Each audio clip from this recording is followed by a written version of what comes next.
Scott, Hello, mate. many congratulations. Thank you very much. The performance of the tournament so far on your World Championship debut, must be over the moon with that. Yeah, of course I am. Yeah, it's the first set was fantastic. I come out like a bull in a china shop, but dropped a little bit. But the whole point with there is to get the job done, and that's what I did. You mentioned that first set, no sign of debut nerves, 116 average nearly, 5 180s, some set like that. Yeah, I'm not really a nervous guy. You get on the stage, you're there to do a job, and regardless of the people behind you, if you're headstrong, you're strong enough, you just get the job done.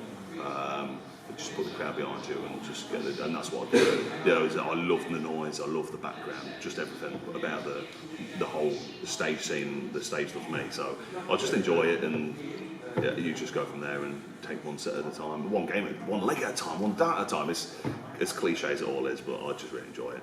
2022 has been an incredible year for you. 5 Challenge Tour titles, a Pro Tour without even having a tour card. Must be loving life right now. Yeah, absolutely love it. But we're here to do a job at the same time, so as good as the year's been, I've got a job to do on Friday as well. So that's what I'm looking forward to, regardless of what's happened in the last 9-10 months. I've got 4 or 5 days to just compose myself, get myself ready for Rob on Friday afternoon, and that's going to be tough. It's going to be one of the toughest games of my career ever. Technically the biggest game, money-wise, as well as just the accolade of it. But I'm ready for it. I'm just looking forward to it happening now. You mentioned there Rob Cross next round. I believe you've been practicing with him over the last couple of weeks. Yeah, I was with him last weekend. He was throwing fantastic, but so was I. And I showed tonight, and I've showed in the past what I can do. So I'm just going to go and do what I do, regardless of what he can do, and just give the crowd what they want to see.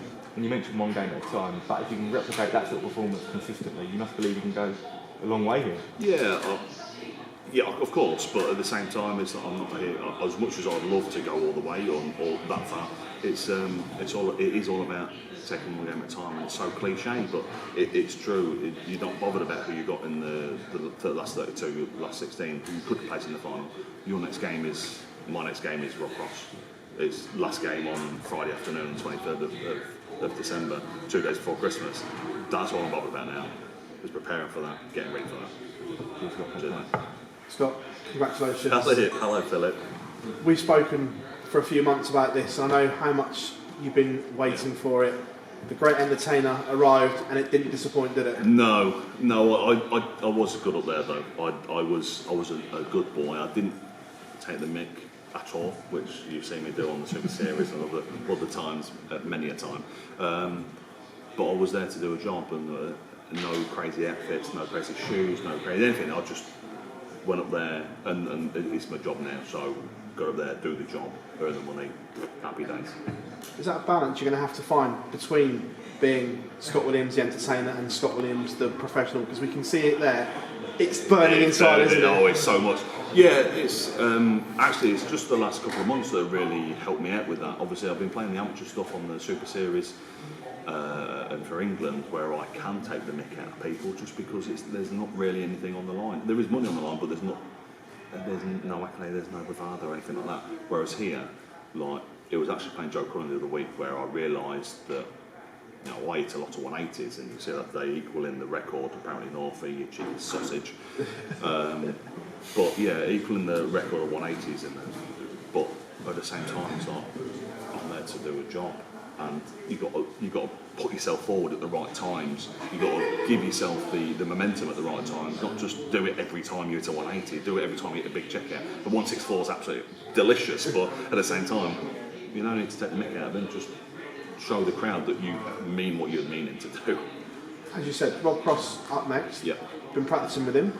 Was that a risk? You both knew the draw when you started doing it, and we've seen players cancel practice sessions that they're arranged. Was that ever crossed either of your mind? No, not at all. We're both professional guys. We both enjoy both our darts. He's a fantastic player. This year he's played some superb darts, and he just doesn't seem to be getting the wins that he probably deserves. But he knows what I can do. We've been practicing for the last 2.5-3 years, so he's seen what I can do, and I can pull out some big old averages. big darts at the right time. So he will be as bothered about me than I am about him. And you also lived up to another promise you made in Minehead. There's another DRA final on the way. Yeah, absolutely, definitely. Yeah, I did try and apologise, Philip. Well, honestly, I did try and apologise, but hey, it is what it is. Sorry, guys. Scott, many congratulations. Cheers, mate.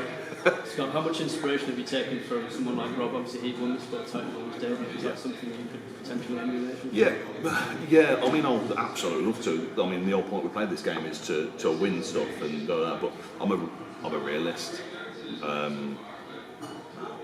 Cliche, one at a time.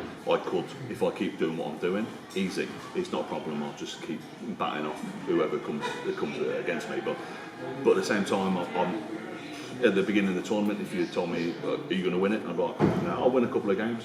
I'll enjoy myself. I'll do my bits and bobs. I'll make an upset. Ryan Joyce is 40th or something around that in the world. He didn't play. He hasn't played fantastic all year. He didn't get through the Pro Tour, get in the top 30 to the Pro Tour, and he's been averaging 94, 95 consistently all year.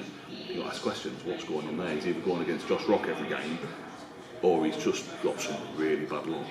So you just take what you're given and go from there. But regardless of the world, I'd love to pick that Sydney trophy up. Absolutely love it. But that's 2.5 weeks away. We'll speak about it when I'm in the final on that Sunday. It feels like the Ali Pali stage is ready made for a player like yourself. How comfortable did you feel? Yeah, any stage, literally any stage. Give me a stage, give me cameras, give me people, and I will give you a good game, or I'll try to give you a good game. If not a good game, I'll make you laugh. One of the two, you get one or the other. You don't get both. It's been mentioned it's been an amazing year for yourself. Do you have to pinch yourself at times everything you've achieved this year? Kind of, but I've deserved it. You know, I wasn't great at Q school. I've gone into the challenge tours, won the back-to-back challenge tours, third person ever to do that. But as soon as that happened, you know, that set me up for at least 6 months on the Pro Tour, and within that 6 months, I won a Pro Tour. So it's one of even winning the Pro Tour, I didn't even register it for a day or two. It wasn't until I got home back into England where I was like, oh, actually what I've done. Two other guys before me, but Christoph, world master at the time, and Joe Mernon had a tour card previously anyway, so they'd already experienced, but not this guy. But yeah, what a fantastic year it's been. Hopefully I can carry it on to Friday and into next year and the year after and so on and so forth. Cheers, mate. Scott, it's one thing playing that well, but to play that well against someone averaging 103, hitting back the 180s, the big finishes, it shows what a good player you are. Yeah, it's been tough. It was a tough game. It did take him a little bit to get into the game, and that 164 was absolutely delicious himself. A few 180s. But you can, if you play darts yourself and you go, you know when you're feeling good, and I felt absolutely fantastic. I wasn't in the back room as long as I wanted to because I wanted to keep the momentum going, but I did drop off. I could feel my shoulder and elbow dropping very slightly, which from when you're throwing from 7 foot 9 3/4, it's massive margins. But I brought it back. He missed doubles. I hit doubles. Simple as that. Yeah, you say about spotting those sort of things. It's important to catch them early, and if you hadn't done that then maybe you wouldn't be sitting here. Yeah, absolutely. It's I'm very good at changing and catching stuff like that.